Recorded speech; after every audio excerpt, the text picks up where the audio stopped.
Welcome to this brief introduction to polarity management, a theory developed by Barry Johnson, a consultant who has worked with a number of organizations and realized in doing so that much of life teaches us that things are problems to be solved.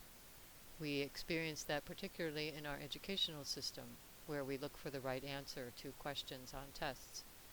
But Barry looked at life and realized that life often presents us with polarities to be managed. A problem generally has one or more right answer, but polarities often have two or more right answers. Polarity management is helpful because it can enhance our personal life as well as our leadership performance. It helps us to expand our thinking, and it helps us distinguish between solvable and unsolvable difficulties. We're going to look more closely at the theory and also at some practical examples of how to put this theory into practice. We'll begin where Barry began, with the difference between problems and polarities.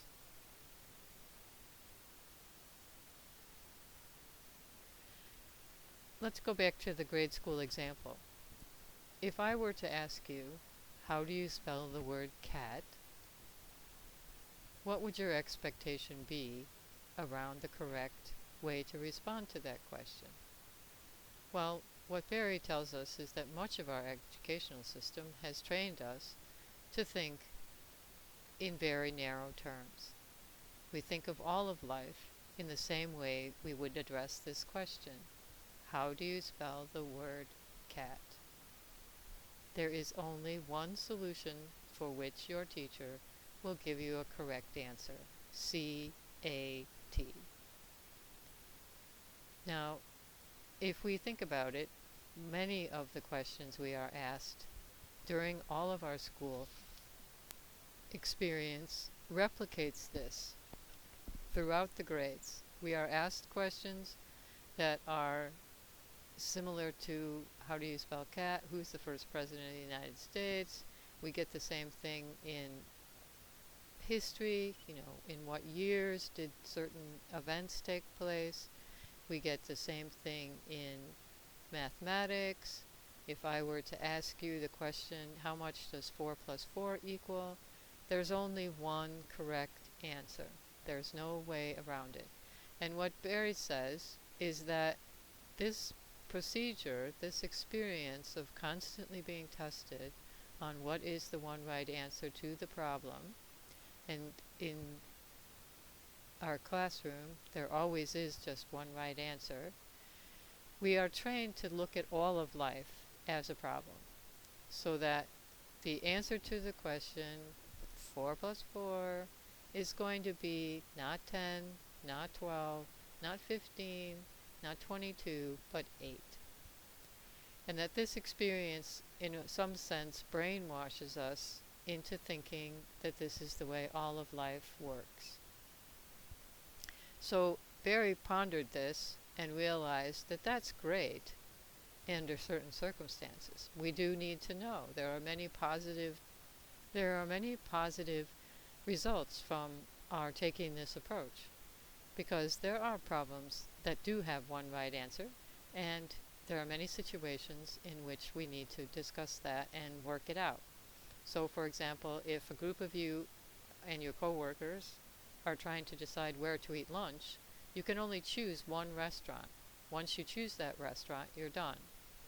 But Barry says these are only a small portion of the challenges that we face in life.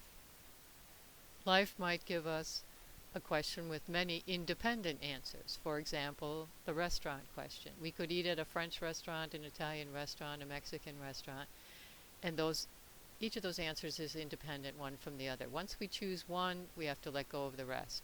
But Barry says in life there are some issues that are really interdependent answers. They're linked. He gives breathing as an example of how this might work. In the practice of breathing, we both inhale and exhale. And the result of doing this properly is life, and the result of not doing it properly is death. And if if we look at this map that Barry points out for us of how this works, there are 4 quadrants to this line of thinking and the interrelationship between these 2 polarities of inhale and exhale. We might start out with thinking that we have too little oxygen, and so in order to get more oxygen, what do? We take a giant breath, we inhale. But Barry also says that, contrary to our American understanding that more is better, if you just inhaled, your body would process that oxygen, turn it into carbon dioxide, and you would begin to experience the downside of your action. And what would that downside be? That downside would be that your body would begin to fill up with carbon dioxide. So now you have too much carbon dioxide. So what are you going to do? Well, the body fortunately does this for us automatically, but you're going to move over to the other side of the polarity. You're going to, in effect, exhale in order to remove some of that carbon dioxide from your body. And then you're going to be in this situation where you're now in the upside of the opposite polarity. You're releasing the oxygen from your body and moving into the beneficial space of the opposite side. So you're cleaning out the carbon dioxide. But again, more is not necessarily better.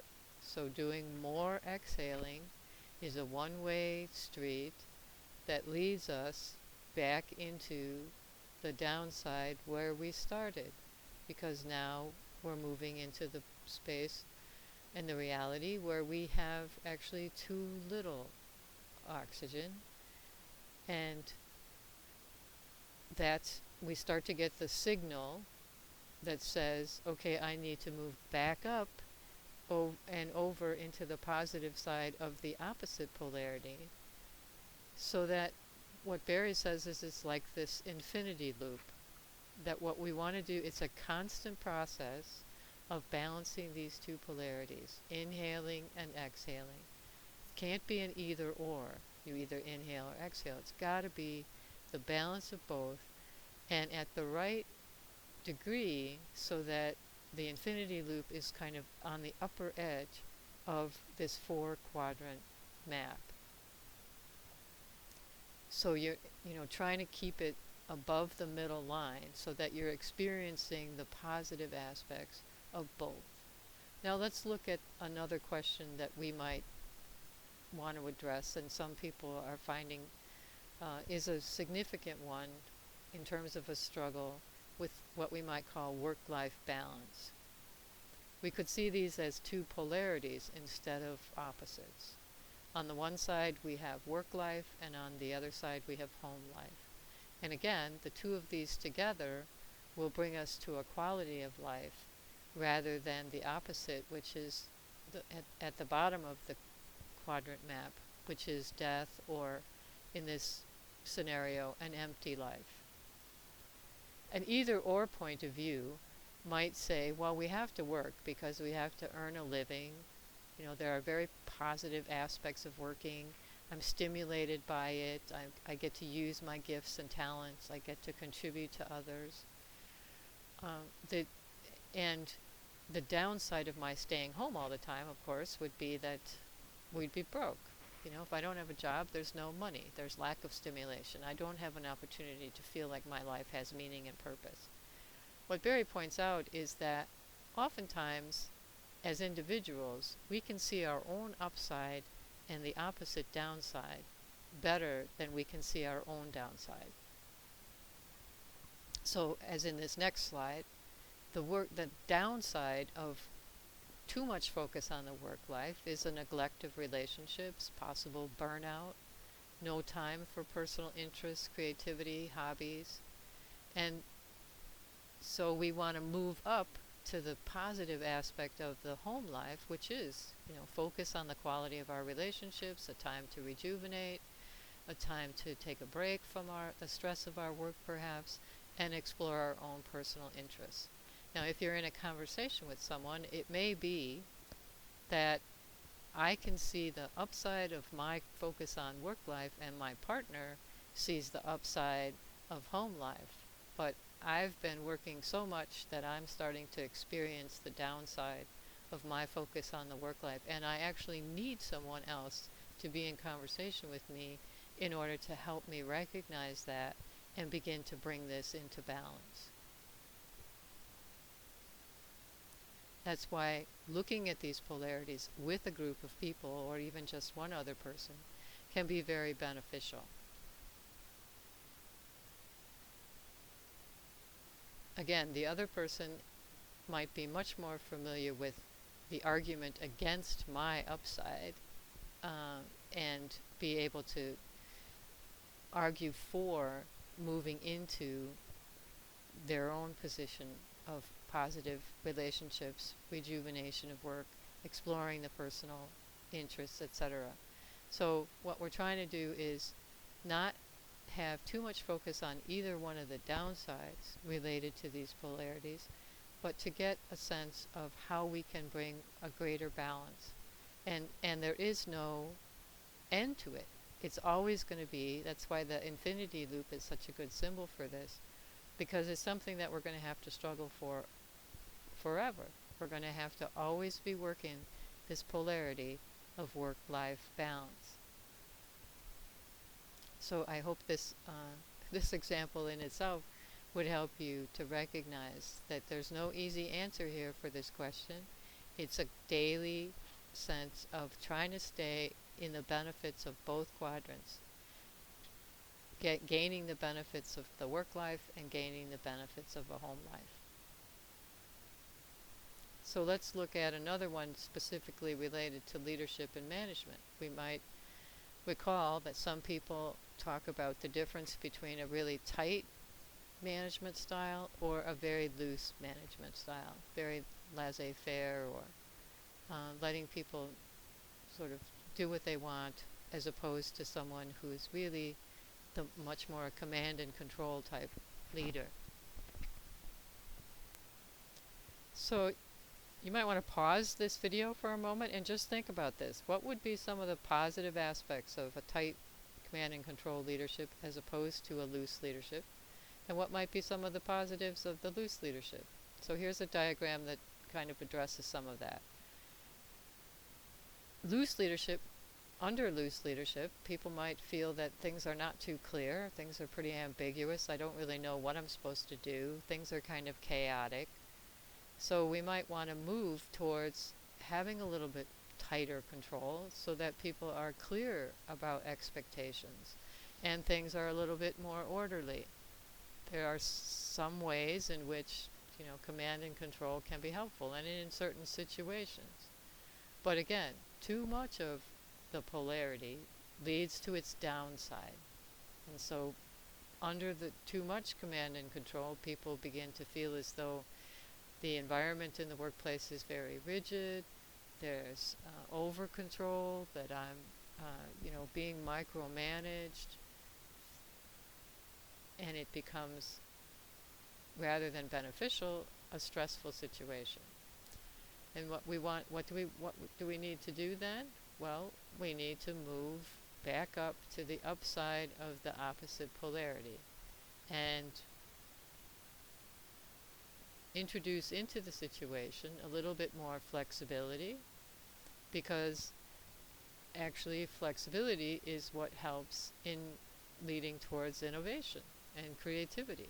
And as we know, there are some work environments, especially with younger generations now, where people are allowing game playing and other kinds of things to take place within the workplace because it does promote creativity and can take us forward in new directions. So again, this is another example of how there's no right answer to this problem. It has to be managed over time. Let's look at another issue in terms of organizations. We could look at the difference between an effective organization and an ineffective organization around the question of planning and action. It's not, this is always a struggle for leaders and managers. You know, how much time should I spend on planning versus actually doing what needs to be done? And again, it turns out that this is not an either or problem. This is a problem that is a polarity to be managed over time. So again, think for a minute about what these two polarities might be about. The upside of planning is that we have clear direction, we reduce mistakes, etc. But again, there is a downside. Too much planning can lead to doing nothing. We're not actually accomplishing our tasks. So we need to think about the positives of action orientation and think about how now we're getting something done, we're learning from what's happening, we're moving into a sense of accomplishment.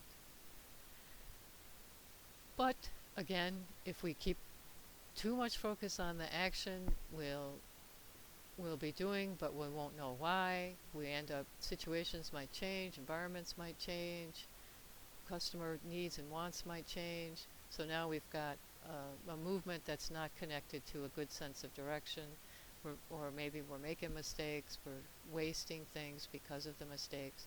So we have to move back into the planning mode. And again, this is just an illustration that you need both of these.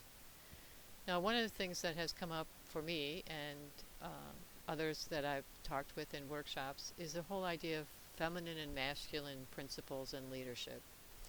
And we might think of those, a couple of those, for just a few minutes. One is the opposite polarities of reason and emotion, which sometimes are thought of in and characterized as one being more masculine, one being more feminine.